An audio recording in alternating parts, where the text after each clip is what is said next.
a pleasant day. To all our listeners, you are turned into the Tech Rescue Hub. I am your host, Princess Angel Alagkawili. We all know that laptops are essential for our daily lives. But what happens when they fail us? And because life, just like tech, can be complicated, I'll be sharing some heart-to-heart reflections along the way. Let's get started. Fourth, a very slow laptop. These when programs take forever to load. Possible causes include too many startup apps or failing hard disk drive.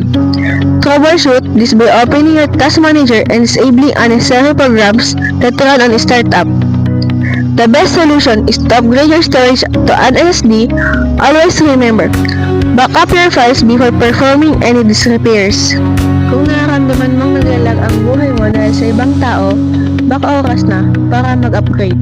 Huwag kang makontento sa mabagal kung deserve mo naman ang mabilis. There you have it.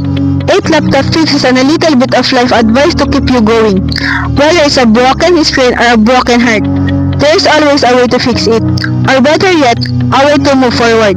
Once again, I am Princess Angel Alagkawili. Thank you for listening to the Tech Rescue Hub. Stay smart, stay guarded, and stay connected. Goodbye.